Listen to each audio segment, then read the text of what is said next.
We still don't believe that a major ground operation in Rafah is warranted. We still don't want to see the Israelis, as we say, smash into Rafah with large units over large pieces of territory. What about smashing into Rafah with, I don't know, J-dams?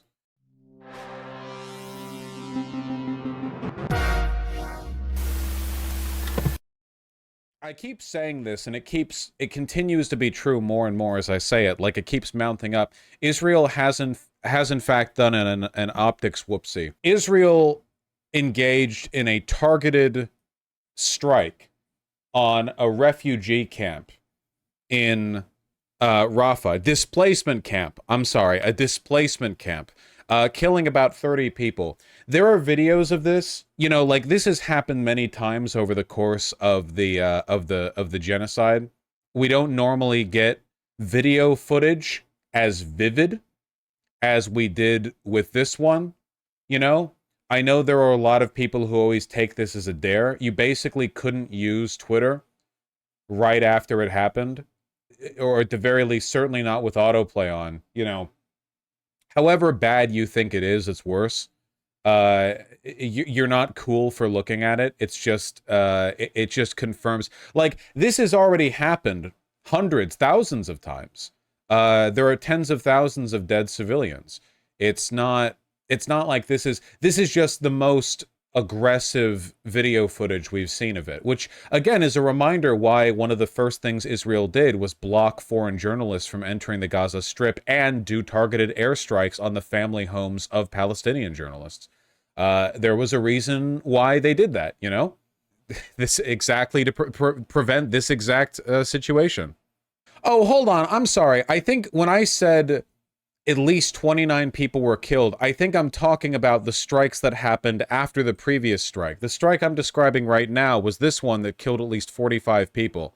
This was bad enough, by the way, that even Zionist Israeli official types were like immediately spinning the story. I saw the standard faked audio where some guy named Mohammed Hamas was like, foolish American journalists believe the bomb wasn't ours, but it was ours. You know, John Hamas, like, you know, and they like cackle.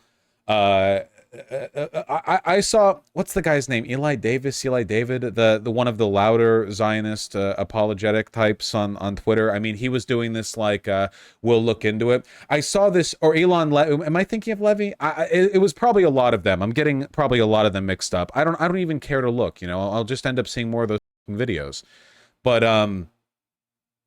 it was bad enough that the narrative that was immediately jumped to was that the airstrike was targeted against members of Hamas, but it triggered a fire that exploded munitions that Hamas had.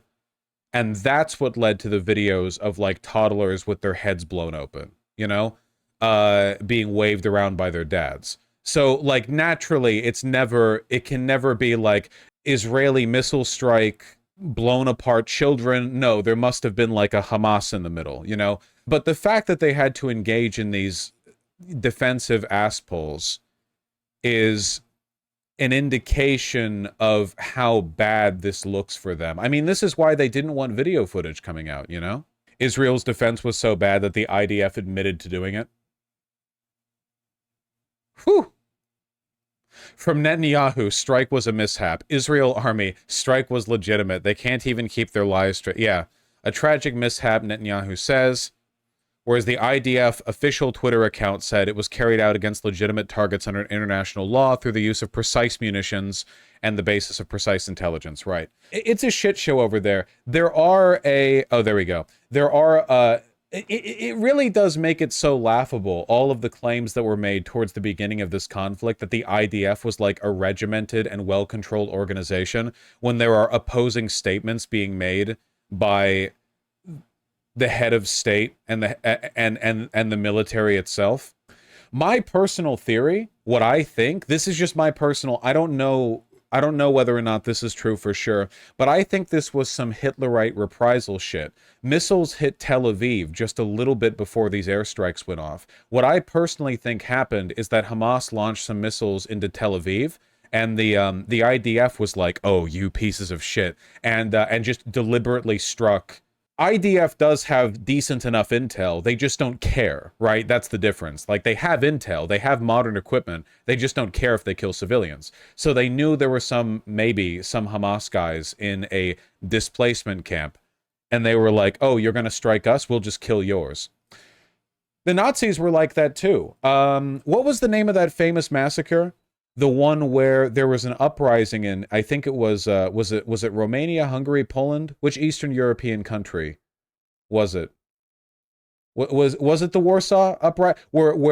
During the Warsaw uprising they killed such and such number of Nazi officials, and all of them Lamau? I'm not done yet, dumbass. And in reprisal, the Nazis were like, for every one of ours you killed, we will kill 100 of their civilians. That's the one that I'm thinking of. The Lidici, I don't know how to pronounce it. Massacre. No, I think that more died than this one. But yeah, the Nazis did this a bunch. Like, every time they suffered any kind of national humiliation, they responded by targeting members of the ethnic group that attacked them. It's Serbia? Is it this one? Here we go, yeah. Nazis killed 100 Serbs per dead German. The Nazi soldiers killed about 4,000 people as part of an atonement exercise in occupied Serbia. The victims came from all walks of life. Children were among them. This was like a fairly common practice, which was any time there was any kind of like reprisal or civilian revolt or uprising or anything like that, the Nazis would be like, "All right, you want to play?" And they would just slaughter a bunch of civilians. They loved doing this shit. They did it all the time. We have names for some of the massacres they did. You know, they did a lot of them, though. And I think this is what the IDF did. I think that the timing on this was almost perfect. An unexpected, largely symbolic set of strikes in Tel Aviv, followed by some of the most gruesome, indefensible, civilian slaughter that we've yet seen. Certainly that we've yet seen on videotape. And it was bad enough that there's conflict within Israel on how to handle it optically, where they're saying, some people are saying it was a mistake, some people are saying nope, it was totally legitimate. And I personally think it's because the IDF is run by bloodthirsty lunatics who want dead Arabs.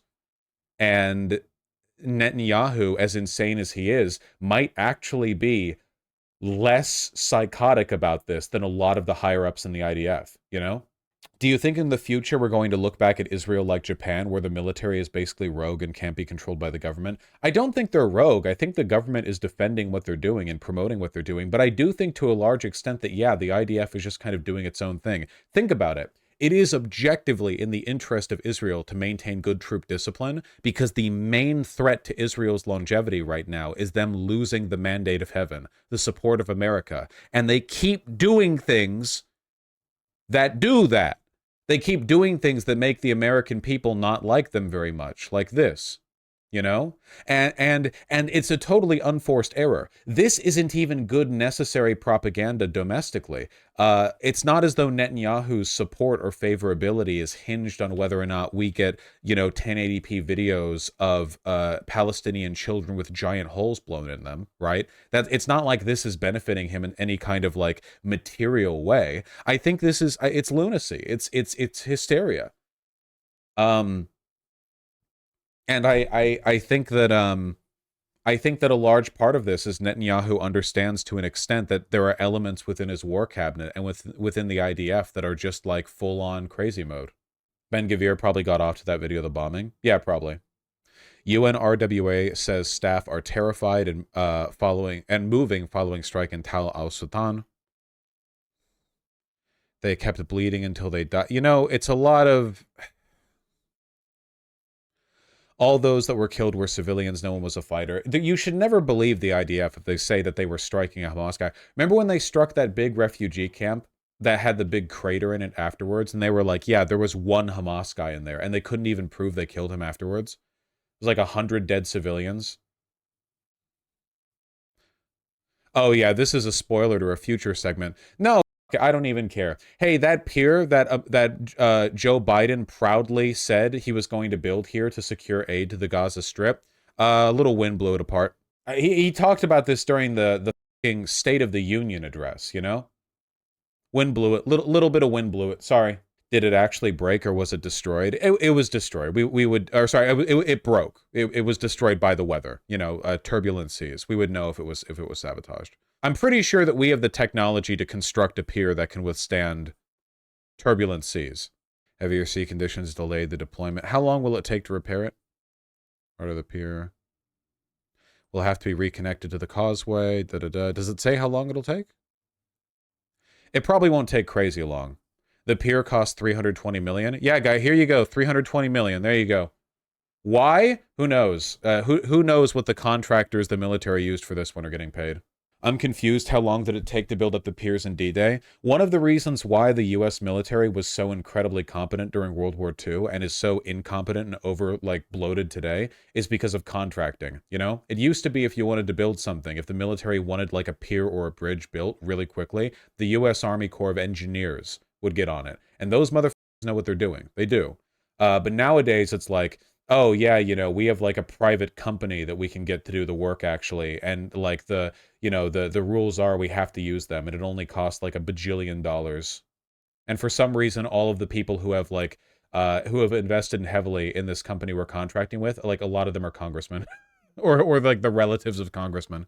It's great. It's great. They removed the pier to repair, aka they're removing it. Nice, nice, nice, nice, nice. Removed from the coast of Gaza to be repaired. Okay, great, fantastic. Couldn't be a better time. Let's just watch the State Department. Anyone else images and reports getting... coming out of Oh, yeah, Rafah I have it for mono for you. following an IDF strike that killed I'm only getting this out of my left ear. of innocent Palestinians, including children. And oh, you know it's bad when this fucking shows up and immediately is like, yeah, I know. The rogue genocidal state that I've spent the past 7 months defending did in fact do something really bad over the weekend. Yeah, I know. You've all seen the images. They're heartbreaking. They're horrific. There should be no innocent life lost here as a result of this conflict. Israel, of course, has a right to go after Hamas.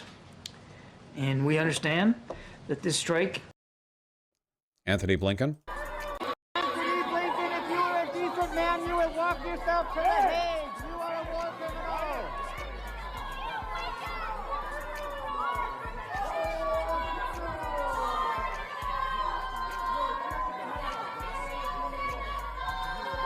Man, it's so cool how, like, the Democratic strategy in response to these people is these young progressives should care less about the genocide that we're doing.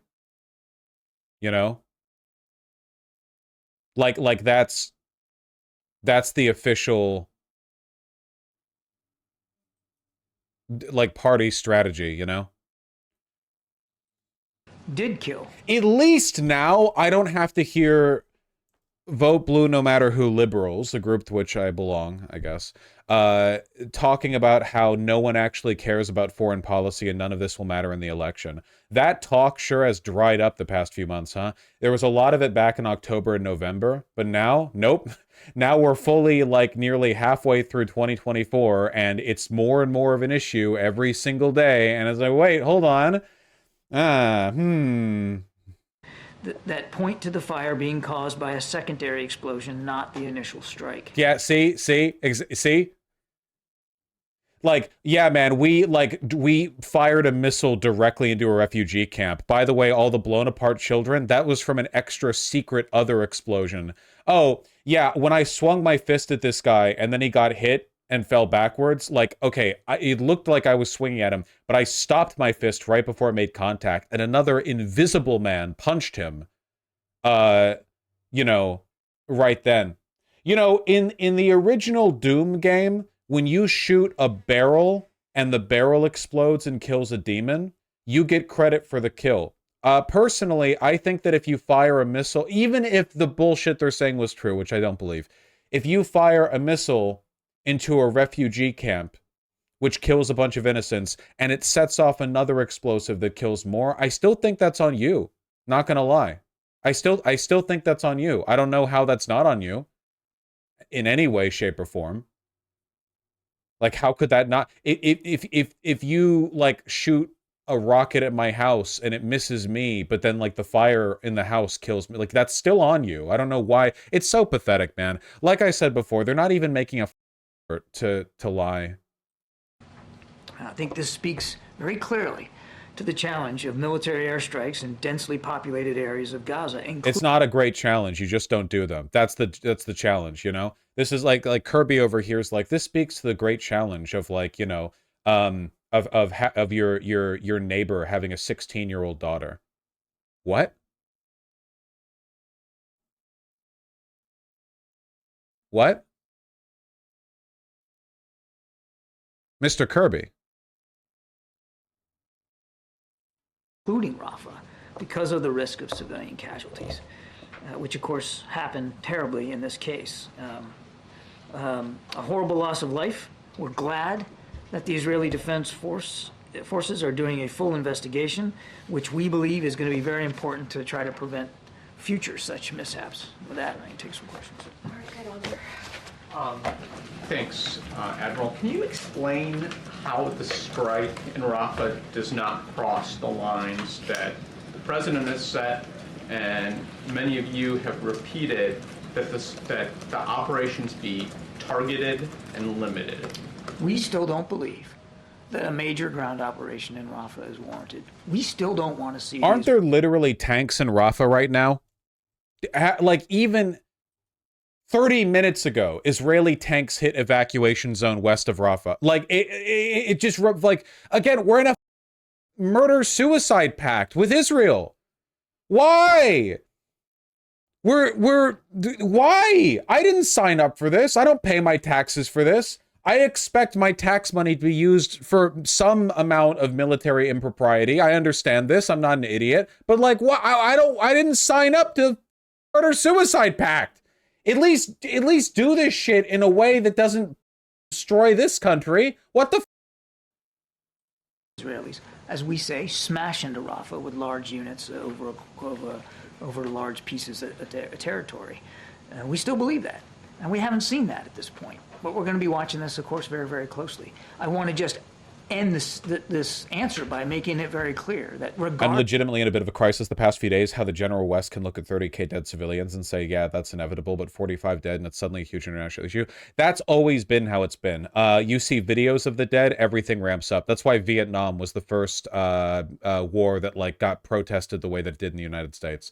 That's just how it is, you know? 10,000 people, it's like one person dying is a tragedy, 10,000 people dying is a statistic.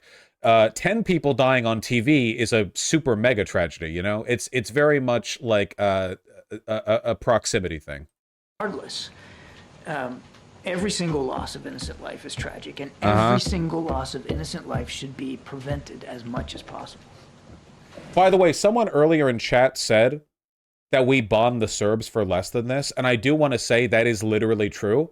If I'm remembering correctly, the Serbian government killed about 15,000 ethnic Albanians in their process of deportation. Israel has officially killed 3 times that many. In reality, probably killed many times more than that. We bombed. Hillary Clinton broke her like 11-month-long cold shoulder session with Bill Clinton over the Monica Lewinsky scandal to tell him to bomb Serbia, and he did the next day. But we're like in the murder-suicide pact with Israel. Has the president seen the images? I don't know. I can't speak to what he has absolutely been. He's been kept apprised throughout the weekend on this. So you're saying the tent encampment that was first struck is considered a densely populated area? The whole area of Rafah, Ed, is densely populated. Now, there has been 1 million or so who have evacuated Rafah proper, but it's not like they're going all that far away. The whole area is densely populated. So how does this not violate the red line that the president laid out? As I said, we don't want to see a major ground operation. That's not a answer. Like, every journalist is going to be like, hey, I can't help but notice that you said this was a line. How do you feel about that fact that you said that? And then he's going to be like, I did say that, without acknowledging that it's been crossed. We haven't seen that at this point. How many more charred corpses does he have to see before the president considers a change in policy. We don't want to see a single more innocent life taken, and I kind of take a little offense at the question. How dare you, sir? How dare you? While I non-stop defend and enable and fund and provide weapons for and lie for and so on and so forth. How dare you? You son of a bitch. The Trump administration would have been better about this. I genuinely mean it. At least the liberals would have reflexively disliked Israel because they were aligned with Trump.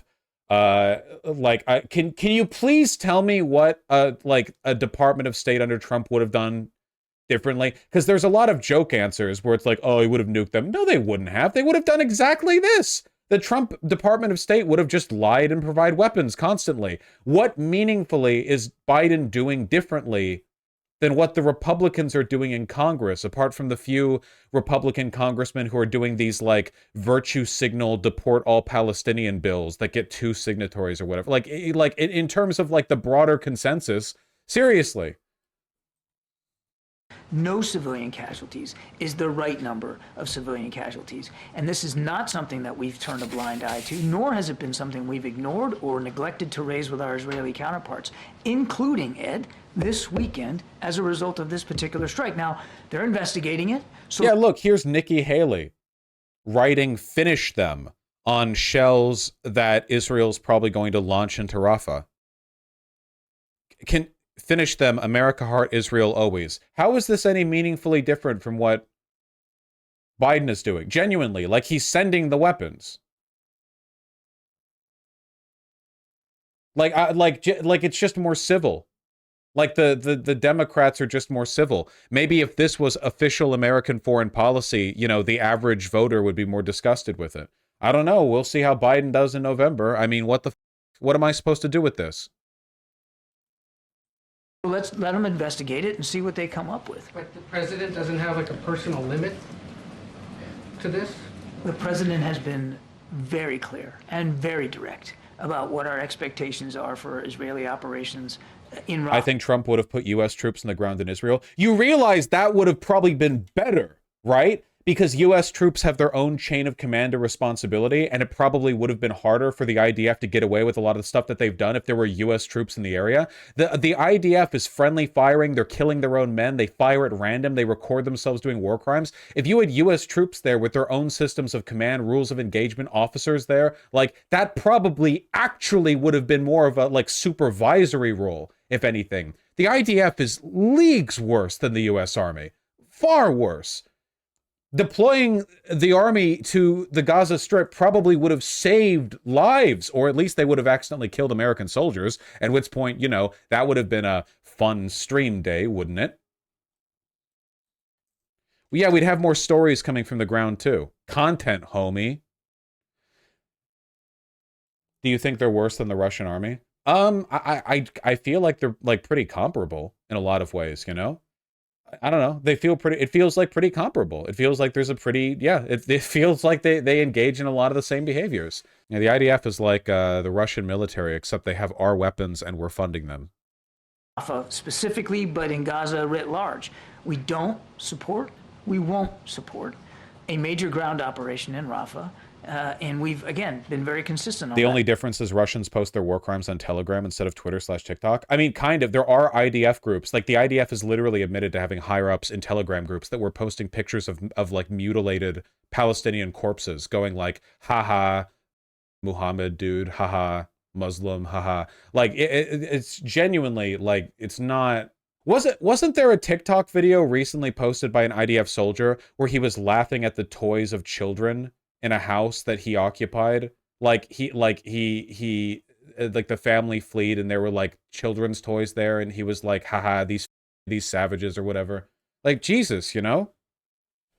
I think the main thing saving the Russian army in this comparison is that the average Russian doesn't speak English, and I'm pretty sure the average Israeli does. So a lot of their shit just more visible to us. If the average American soldier posted what the IDF soldiers do, they would be discharged from the military. What was, I always forget the name because I'm a terrible politics streamer. What's the thing we did in Iraq?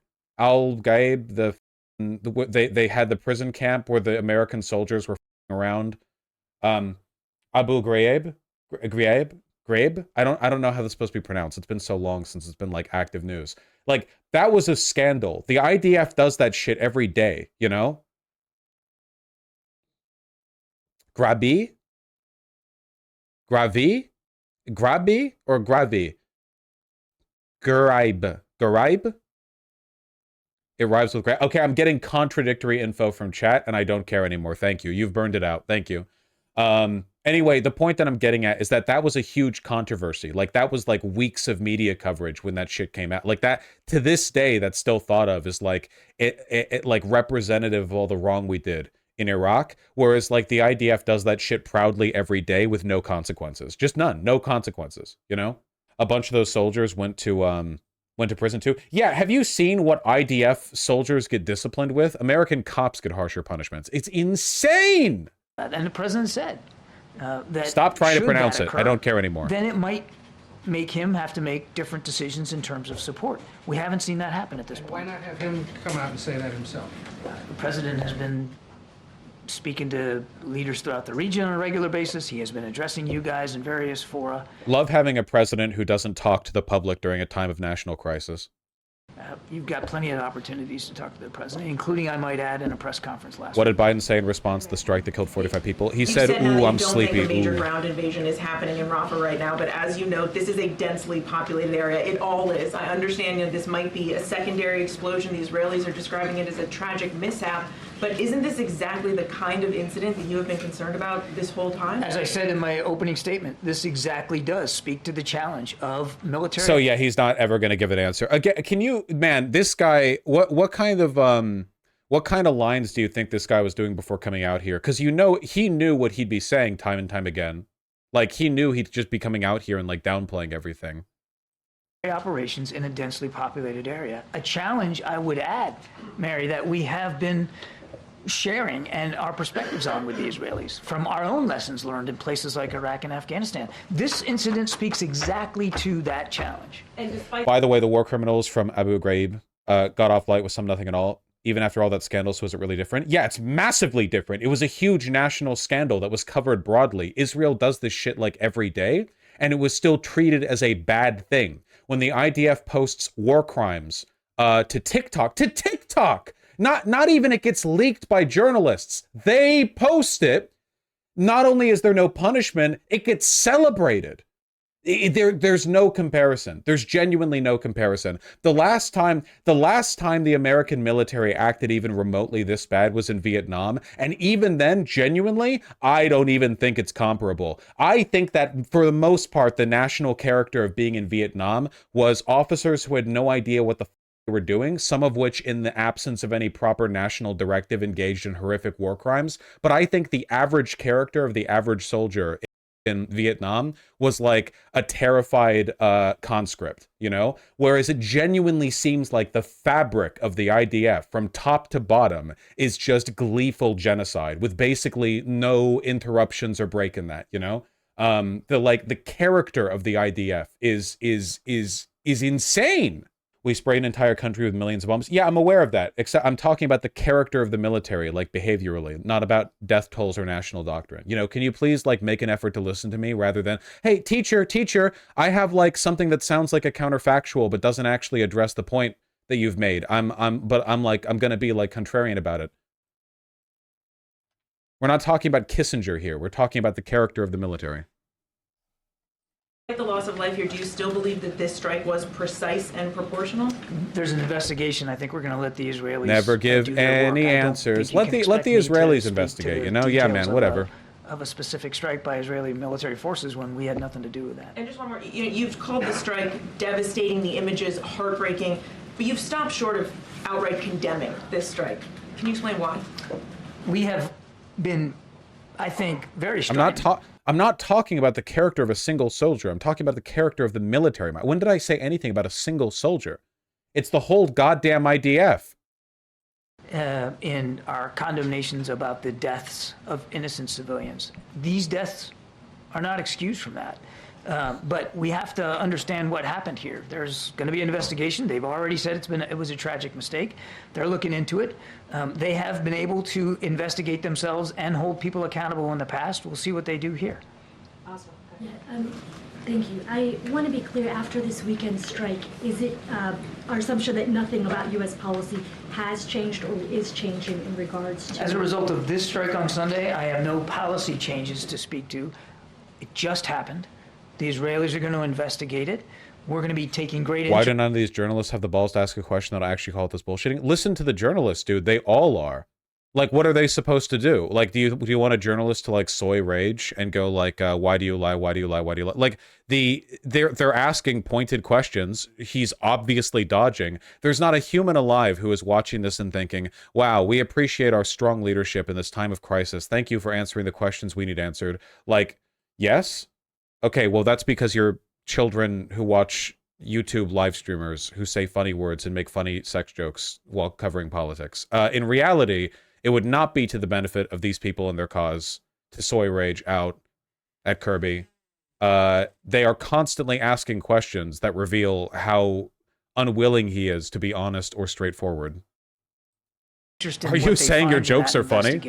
And we'll see where it goes from there. I also want to ask, we saw a good amount of international condemnation after this strike, whether it was from President Macron of France, others in Europe.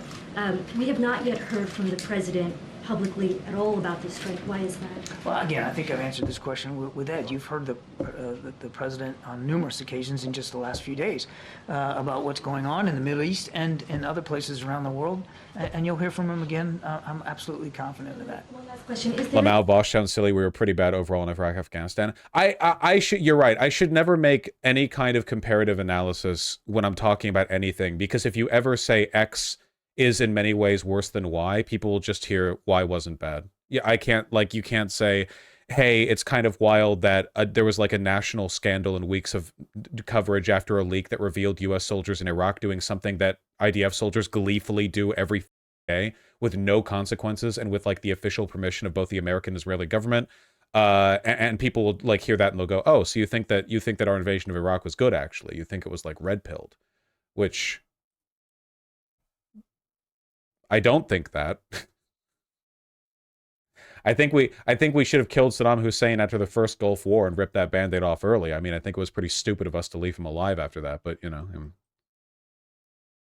Any concern that the United States itself is being isolated internationally as we continue to support the operation, and you're seeing European allies? One of the things that we've talked about with the Israelis are about the manner in which some of these operations are being conducted is the real danger that Israel itself could become further isolated from the international community just by dint of the manner in which they are conducting operations. So this is of concern, clearly, because it's not in Israel's best interest, and it's not in our best interest for Israel to become increasingly isolated on the world stage. As a matter of fact, one of the things the president came into office wanting to do, and actually we had made some progress before the 7th of October, was working towards a more integrated Israel into the region. So it's in our national security interest to make sure that that doesn't happen. It makes me angry to see them be so weak, man. It really does. It really genuinely does. He's basically just admitting, yeah, Israel's behavior is jeopardizing all of our national security interests. Also, we're not going to do anything about it. He's just admitting it. He's literally, yeah, before October 7th, you know, like effort was being made to, you know, bring about sort of peace and detente in the region. And now that's fucked up because of Israel. And like, what are you going to do, huh? What are you going to do? Yeah, I do think that a lot of people are going to defer to anti-Semitic conspiracism as a consequence of this, Khalik Tessi. People often crave simple, incorrect answers over complicated, correct ones, and it's going to be very annoying. Like, okay, remember how Nazis have spent the past 60 years using the USS Liberty as like some kind of JQ dog whistle? Like, hey, did you know that like a lifetime ago, Israel attacked a boat? Somehow this has something to do with Jews controlling the world. I don't know. Now they have all of this, and this is going to be the argument for like the rest of my life. It's going to be, I'm going to be talking to some internet Nazi, and they're going to be like, "Hey, isn't it crazy how like, you know, you say the JQ is wrong, but then we did a murder-suicide pact with Israel?" And it's like, okay, it's complicated, and you're misrepresenting this heavily, but it's an argument I shouldn't have to have. The president doesn't make decisions and he doesn't execute on policy. Wait, I'm sorry, hold on. President doesn't make decisions and Got it. Got him, folks. Finally, the truth. he doesn't execute on policy based on public opinion polling or on popularity contests.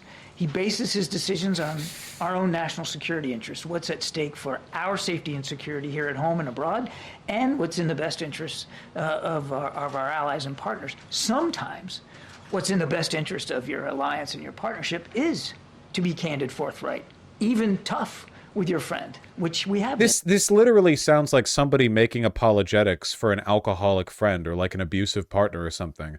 Like, yeah, you know, like, it's complicated, you know? Sometimes they want to do stuff that, like, opposes our national interest and alienates us in the world station, ruins all our interest in the region. But, like, you know... been able to do with Israel.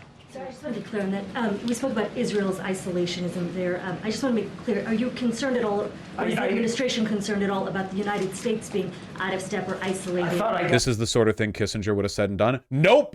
Kissinger would have just openly... Kissinger just would have come out here and said, like to the extent he spoke to the public at all, Kissinger just would have been like, you know, yeah, we're containing the jihadist threat. You know, like, well, first of all, Kissinger, okay, honestly, truth, Kissinger was nothing if not competent. Kissinger probably would have forced the Israelis to stop being so bad optically, like, to the point that it's very possible he would have forced a regime change, not to stop the genocide, but rather to make the IDF and Netanyahu less openly morally reprehensible. You know, cut the cameras, stop posting it to TikTok, we're doing this quietly, do it better, you know? Kissinger either would have cut Israel loose or made them shape up. I don't think he would have abetted this kind of like daily humiliation in the briefings. He would have just outright defended what they did, cut them off entirely, or made them more defensible. I don't think he would have given a shit about dead Palestinians. Kissinger would have been weird and anti-Semitic about, oh, Kissinger would have been he was an anti-Semite, yeah, 100%. He would have been like grumbling in the Oval Office about some horrid, some like anti-Semitic trope that doesn't even exist anymore. Something that like exclusively existed in the minds of guys from that era. He would have been grumbling about it with the president.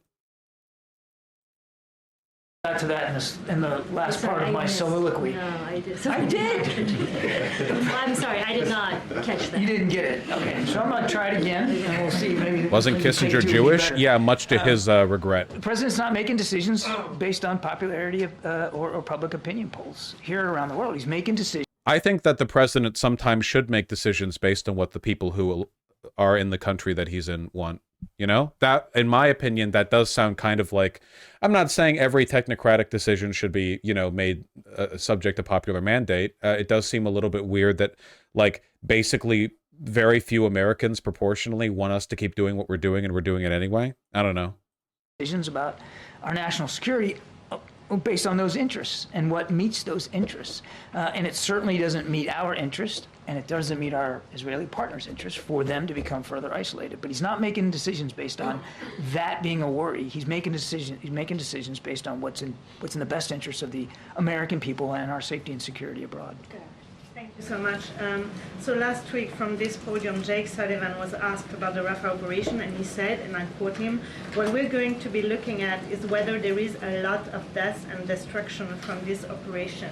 So if what happened this weekend doesn't qualify as a lot of deaths and destruction, how would you describe it, and how would you quantify what a lot of deaths and destruction in Rafah is? We don't. There's not like a measuring stick here or a quota, as we've said many times. Oh yeah, don't want to make a quota. Every time you draw anything that looks even remotely like a red line, Israel immediately crosses it. So, you know, if you say the quota is this and this many dead, you know fully well you're not changing course when Israel actually does it.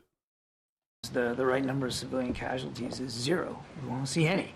Oh, that's great. We've seen more than about a dozen or so that we know of, at least from this strike alone. That's horrific. About That's a dozen we don't or want to so. see that. Far more than that. The answer should be 0. The Israelis have said this was a tragic mistake. They're going to investigate that. We're going to let them do that. But we've also said, and this is the other part of what Jake said, is that we don't want to see a major ground operation in Rafah that would really make it hard for the Israelis to go after Hamas without causing extensive damage and potentially, you know, as opposed to like what's already been going on. Yeah, you know, we wouldn't want tanks in Rafah. That would be terrible. We wouldn't want Israel to do any, like, you know, collateral damage. Burr, burr, burr. Israeli tanks roll into Rafah amid Gaza bombardment. Burr, burr, burr. Oh, by the way, this is from 5 hours ago. This, the Times and the Sunday Times video. The tanks rolled in at least at minimum of 5 hours ago. This live White House press briefing started streaming 86 minutes ago. So he was aware of the fact that tanks were in Rafah. This guy, hey, Department of State, this guy knew there were tanks in Rafah as he said this. It's possible the journalists don't know yet, though I'd be surprised if they didn't. You know, maybe they'll bring it up more as it goes on. He knew. He was aware.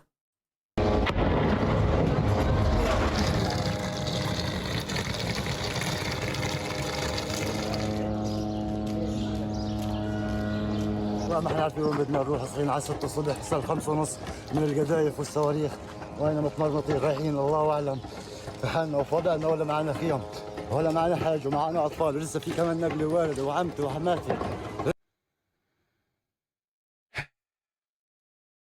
Are the comments psychotic? I mean, for the most part, like, it seemed like if you go online, support for Israel is not very common. Like, in spite of what it may seem from the government or from media, like, if you look at actual popularity polling in the entire Western world, the majority of people are not fond of what Israel is doing. Like, not even remotely. A large number of deaths. We have not seen them do that at this point, but we're watching it very closely. Admiral, you've said repeatedly that the U.S. doesn't want to see a major ground operation in Rafah, but Israeli tanks just moved into central. Pre-watched. Well, again, I don't want to talk about Israeli Defense Force operations, but my understanding is... Excuse what? I don't want to talk about IDF operations. By the way, we don't want to see an IDF operation. What are you saying, man? And I believe the Israelis have spoken to this, that they are moving along something called the Philadelphia Corridor, which is on the outskirts of the town, not in the town. Oh my proper. fuck. Israelis have said, we're not on the ground. Gabe, we're not there. I mean, you know, we don't have troops that can... This is, again, the weakness. This is the U.S. Department of State. We can see their tanks move from space. We see everything. We're not there. We don't, actually, it's like the outskirt of we have intelligence apparatuses everywhere. We have the most advanced spy apparatus in the world. Congress doesn't even know how much money they get. Like, who knows, man? No major military operation, but you know, he looks like he's doing a meme right here. Like, this is a joke face. Like, who can say, you know? Well, we don't know. We can't see, you know? Close your eyes and you can't see. Look at every single soldier and where they are.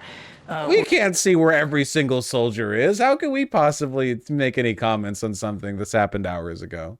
We're going based on what the Israelis are telling us and what they're saying publicly and what we're able to discern as best we can. As you and I speak here today, we have not seen a major ground operation. And these tanks are moving along a corridor that they have told us previously that they would use on the outskirts of the town to try to put pressure on Hamas. NBC's crew in Gaza has described it as being central Rafah. If it were to be central Rafah... Look at this face. The reason why this guy is lying, by the way, is because he is under orders from the President of the United States of America to adhere to a given doctrine on this issue, and they cannot acknowledge that Israel has crossed a red line until Biden and his cabinet decides that they're ready to acknowledge that they've crossed a red line. You know, he's part of the administrative state. Like, he came out here knowing he had to lie. There's nothing these reporters can do to get a real answer out of him. All they can do is probe him to reveal how disingenuous he is. That's it. Would that be considered a major... A single tank? I'm gonna lose it, man. I'm genuinely going to lose it. I can't. I'm running out of like funny ways to say it. I'm running out of ways to do this.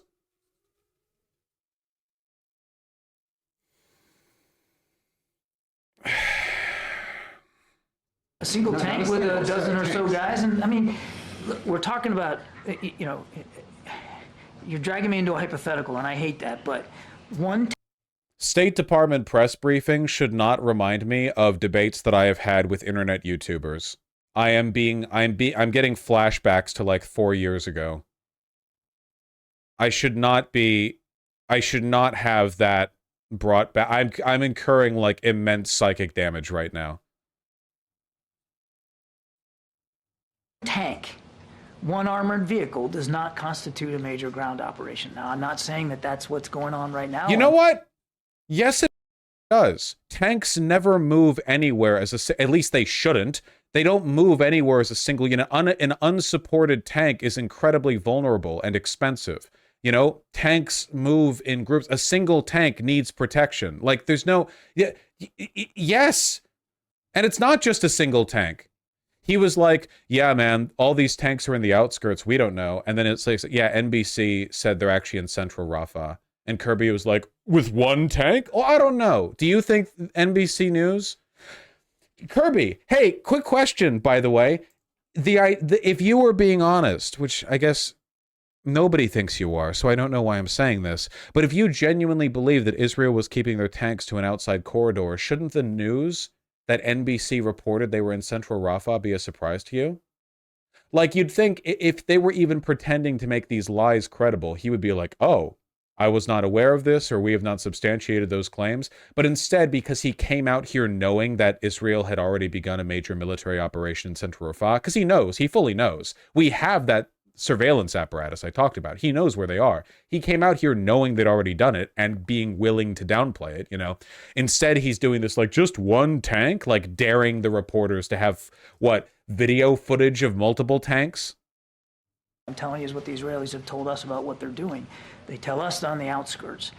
A major ground operation is, you know, thousands and thousands of troops moving in a... Oh, that's... Okay, gotcha. It has to be 1 billion soldiers marching in line into central Rafah. Gotcha. I mean, it's one city, you know? Just, yeah, you're right. Sorry. Thousands... Gotcha. Okay. So, you know, like a tank column wouldn't be enough? Like 20 tanks supported by about 1,000 infantry? Would that be like... Is that not enough? You know? I mean, 20 tanks plus 1,000 infantry could mulch, like, everyone in there easily.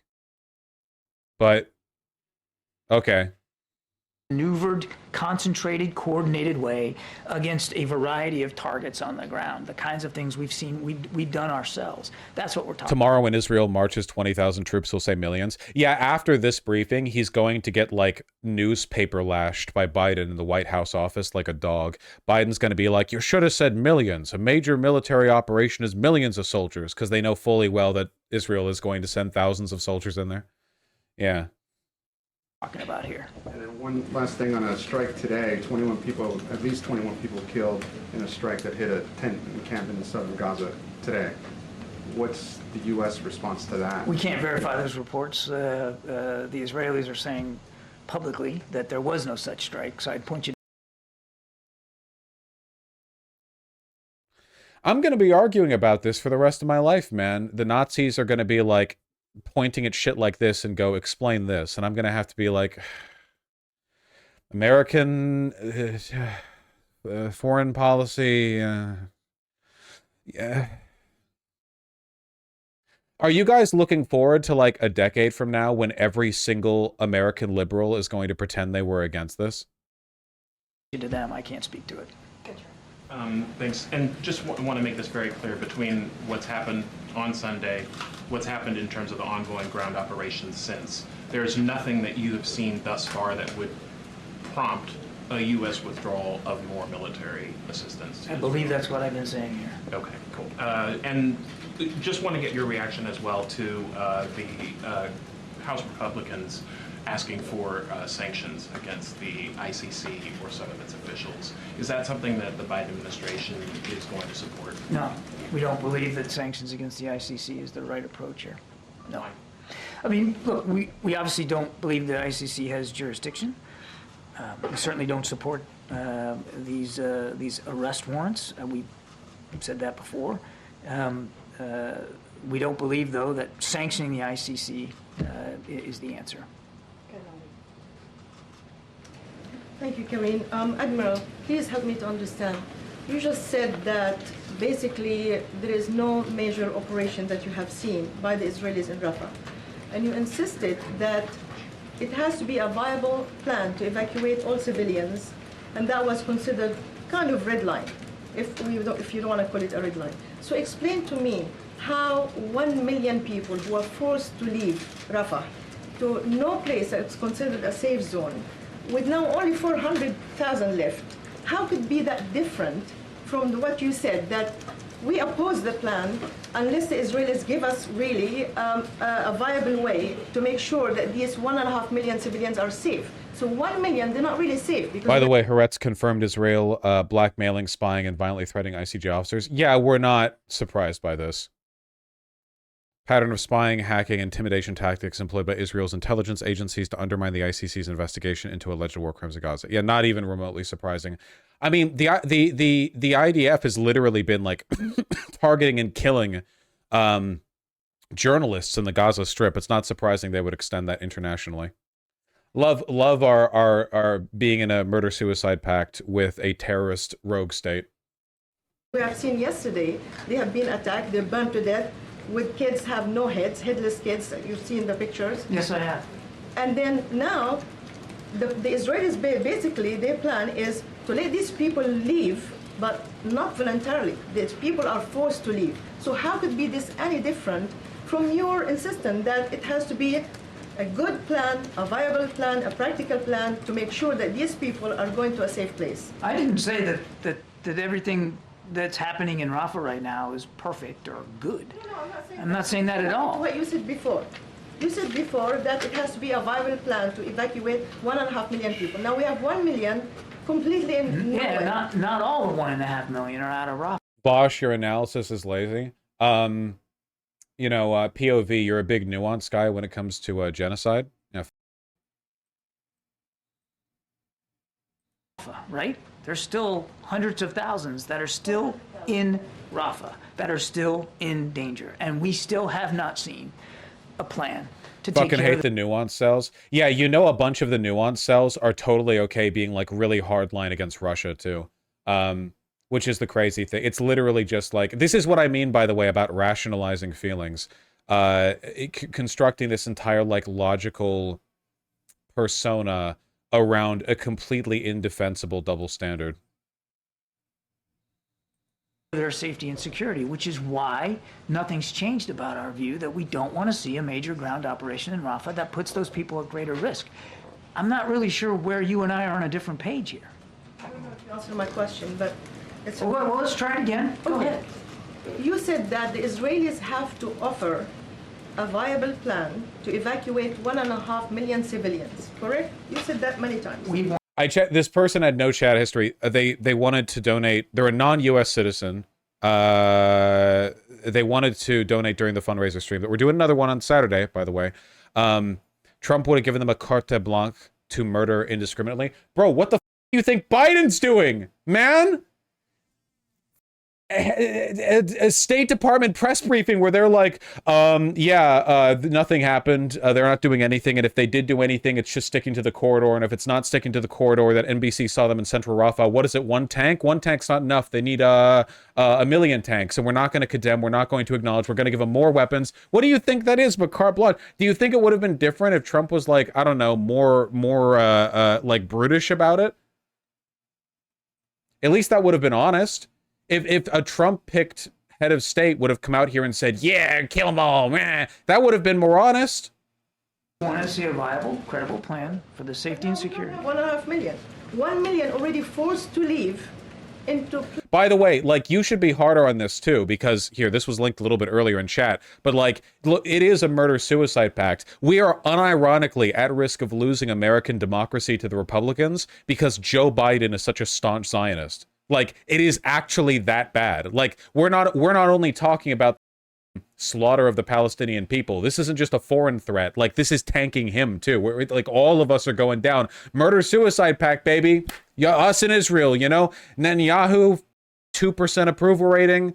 Biden approval rating not going up because they were banking on all this being over by like mid-November, last November, and it's not. All year, Democrats had been on a joyless and exhausting grind through the 2024 election, but now nearly 5 months from the... Yeah, it's almost like some of the most effective, engaged, and energized advocates for the Democratic Party have been young people, and you've alienated all of them by telling them that they're anti-Semitic for not wanting a genocide. Reminds me of the classic, "Don't worry, the war will be over by Christmas." Yep. Shit never changes. Oh, young people don't like genocide? We will ban TikTok to solve this. Now, nearly 5 months from the election, anxiety has morphed into palpable trepidation, according to more than a dozen party leaders and operatives. And the gap between what Democrats will say on TV or in print and what they'll text their friends has only grown as worries have surged about Biden's prospects. Cool. They should run Hillary again.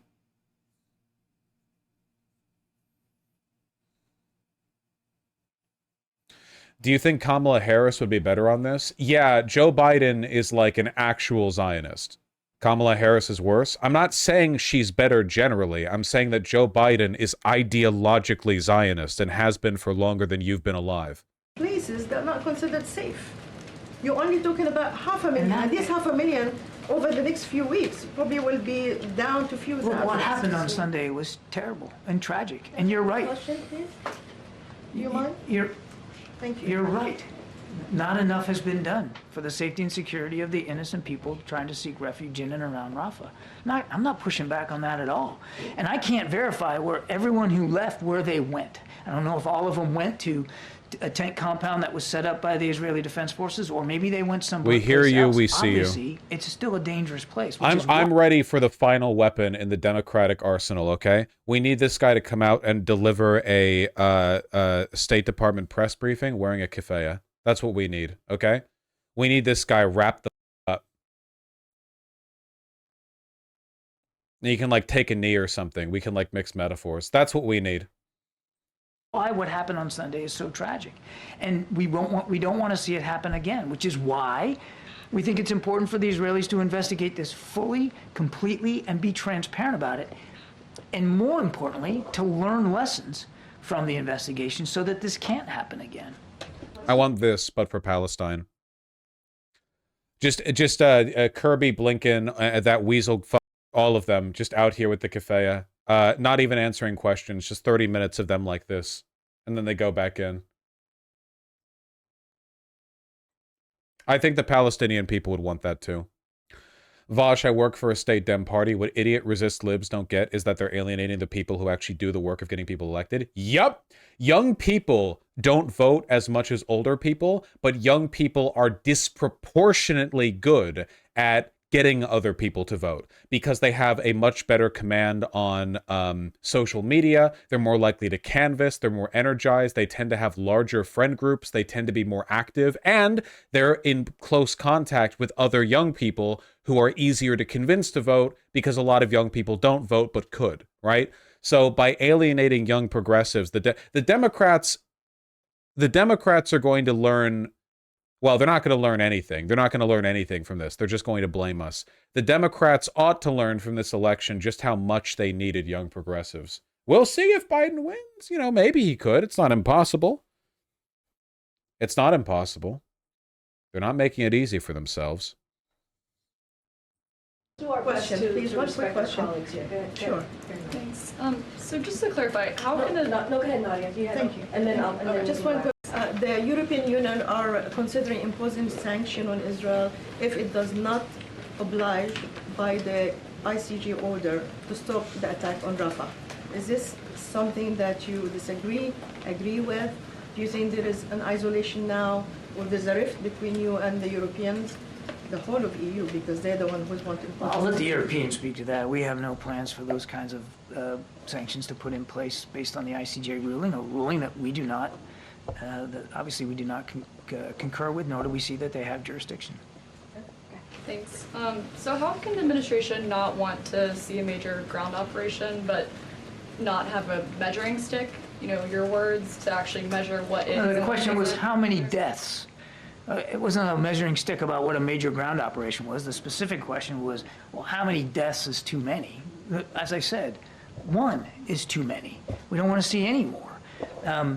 But what Jake was trying to do when he came up here to explain to you what a major ground operation entails, lots of units of tens of thousands of troops or thousands of troops moving in a coordinated set of maneuvers against a wide variety of targets on the ground in a massive way. That's a major ground operation. You know, the reason it's Kirby today and not that other Weasley is because they probably thought that Kirby would be marginally better at dodging questions, and in his defense, he is. Kirby is better. I always forget the other guy's name. The guy who looks like a weasel. Can you remind me of his name? I'll remember it when I see it. I always forget. Jake Sullivan? It must be, it's Jake Sullivan. Lincoln, or Blinken doesn't look like Weasel. What are you guys on about? Sullivan does. Like unnervingly so. This is an official photo of him. Hello, press. I'm here to brief you. Yeah, for those of you who think that the reporters are not doing their jobs here, I have genuinely never in my life seen press briefings with reporters being this narrative with their questions.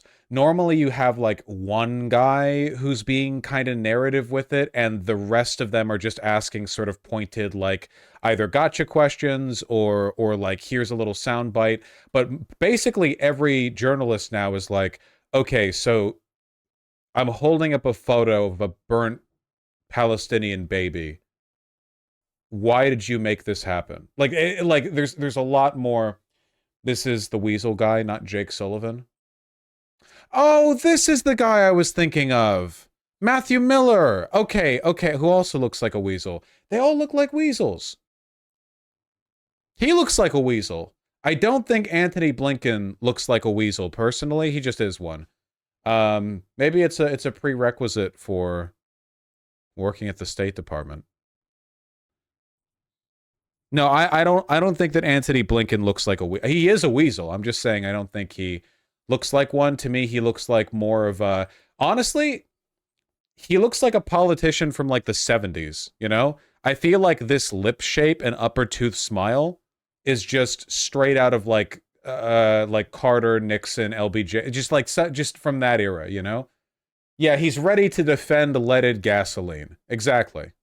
To explain to them how this isn't a major military operation, or just maybe it would help to explain what is a major ground operation when it comes to... You need 1 million billion soldiers, and you need an aircraft carrier, and you need an entire air fleet, and you need to nuke, and you need a million soldiers and big guns. It needs to be like D-Day, basically, you know? If the invasion of Rafah specifically does not look like the invasion of Berlin, then it's not a major military operation. You need paratroopers. The Biden administration. I already did that, but I'm happy to do it again. Now, first of all, I am not the IDF spokesman, and this is not Tel Aviv. This is the White House press briefing room. And I am not today or You kind of are the IDF spokesman, though.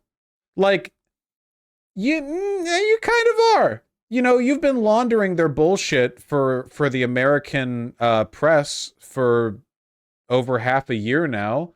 You're not officially their spokesman, but you're doing everything you can to massage their behavior for the benefit of your, your policy and interest. The other day, going to take it upon myself to speak to Israeli military operations, the planning, the intent, and the tactics that they're using. You should be asking Admiral Hagari that question. He's the IDF spokesman, not me. What I will tell you is that... Hello, it is me, IDF spokesperson. We kill 1 billion Palestinian, we kill more. Yay, woo! Israel forever. I assume that's what he would say. I don't...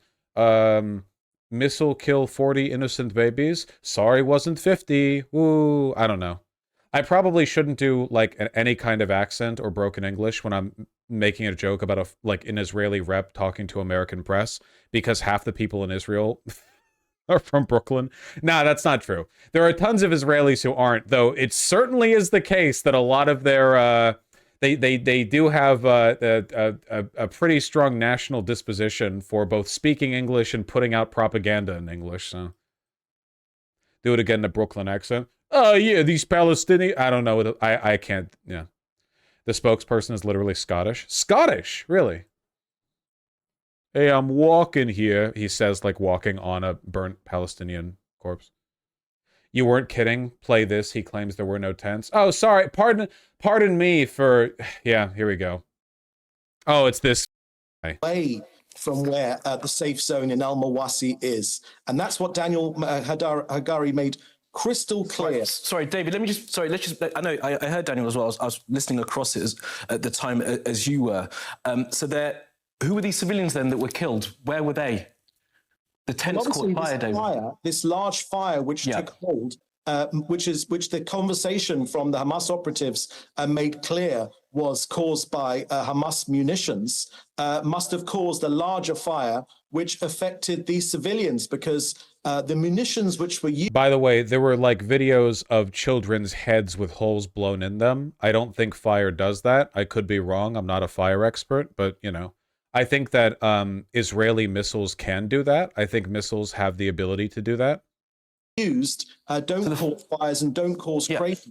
So the fire may have spread 1.8 kilometers. Is that what you're saying, to the safe zone? Because the fire was right next to this.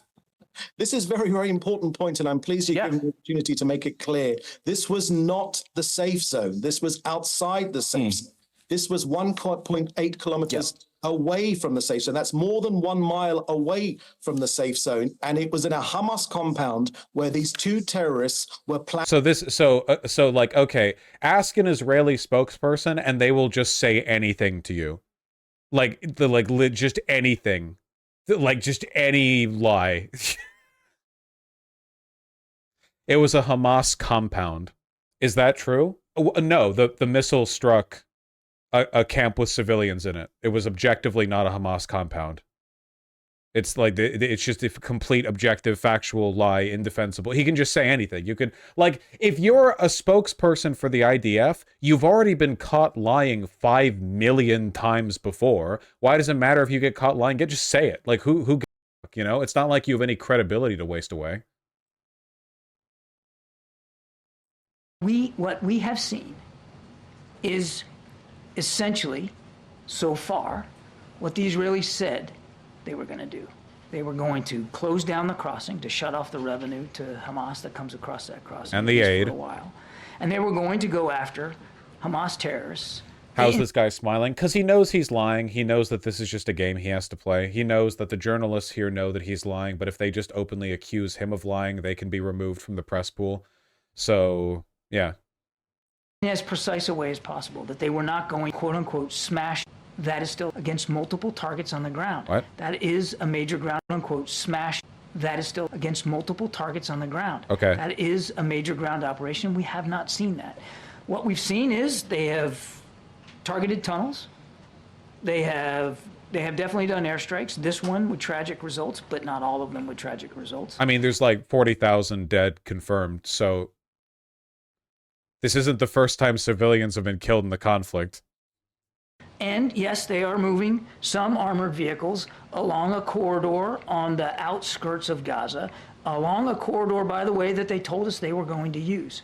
So everything we're seeing, center of Rafah. We can't see everything, but everything that we can see tells us that they are not moving in a major ground operation in population. What didn't he say was one tank? He's even lying in the context of this interview, because somebody was like, yeah, NBC has literally said there are tanks in central Rafah, and he was like, what, 1 tank? It needs to be 1 million tanks. So like, nobody there thinks he's being honest. 12 hours ago, Reuters reports Israeli tanks have entered central Rafah. Don't worry, guys. I'm sure it was like, you know, 1 tank. Centers in the center of Rafah. But as I also said in my opening statement, we're going to watch this hour by hour, day by day, and we will stay in touch with our Israeli defense counterparts about what they're doing. I mean, literally, like right here. The Israeli military denied striking a tent camp west of the city of Rafah on Tuesday after Gaza held... Oh, this is a different strike that killed a bunch of civilians than the other one they're talking about. There's multiple strikes that have slaughtered civilians that have been done recently. In central Rafah, tanks and armored vehicles mounted with machine guns were spotted near Al-Awda Mosque, city landmark, witnesses told Reuters. The Israeli military said its forces continue to operate in the Rafah area without commenting on reported advances into the city center. In a further blow to aid efforts, part of the U.S. military's pier off Gaza's coast is broken off, probably due to bad weather. Honestly, do I believe that it was due to bad weather? I don't, man, honestly, I take back what I said earlier. I'm going to reserve judgment on that one. Like, who knows? With how evil these people are? There's been different numbers out there. Can you just clarify, does the U.S. have... Since when does the U.S. just blindly believe people else? We don't. He knows that Israel is doing what they said they shouldn't. He knows he's lying. We're the fools here in that we're in the murder-suicide pact, not in that we're genuinely trusting of Israel. An accurate number of Palestinians that have fled Rafah, and how many displaced Palestinians are still in Rafah, and for the Palestinians that fled, just where are they? I mean, there's no safe place to go. Let me go back and we'll get you some better numbers, the best I can. Vaush, the IDF can't just break the pier the U.S. military was operating on. Yeah, again, I'm reserving judgment. Genuinely, I would be more trusting of Nixon talking to me about our involvement in Laos than I would anything the current administration is saying. This is me listening to Kissinger tell me what America is doing abroad. I'm like kicking my feet up. I've got my head in my hands happily, you know, I'm trusting, I'm content as a wee babe, you know. It's insane, you know.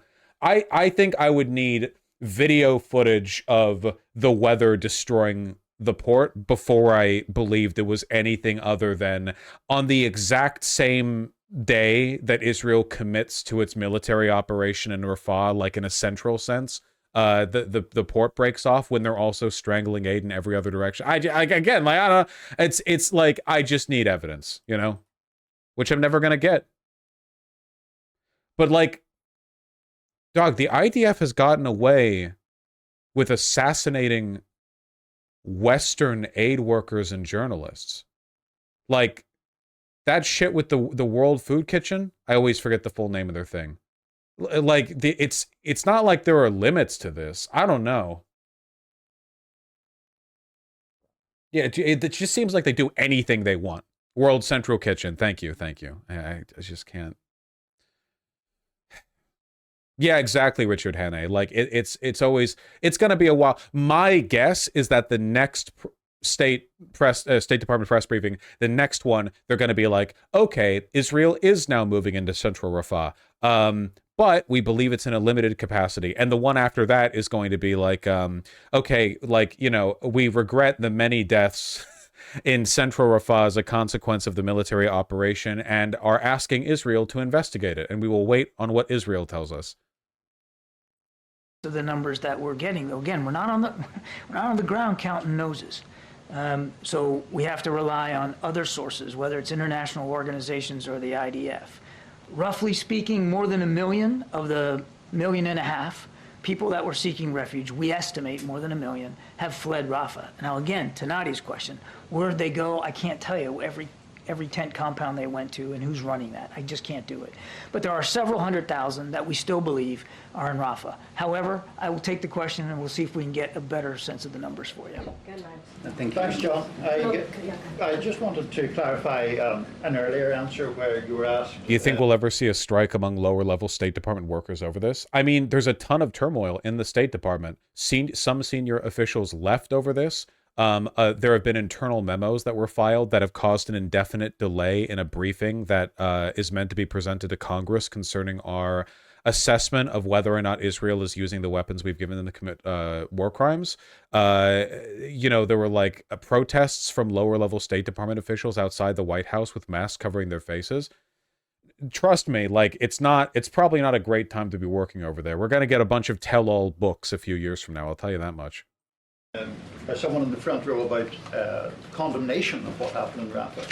And my transcription of what you said is, we have been, I think, very strident in our condemnation about the deaths of innocent civilians. These deaths are not excluded from that. So you do condemn what happened. Oh yeah, here's an op-ed from someone who resigned from the State Department that was published today. Thank you, Rav Dubin. State Department staffer Anel Sheline has resigned in protest, deciding to do it publicly after colleagues convinced her to speak out on their behalf.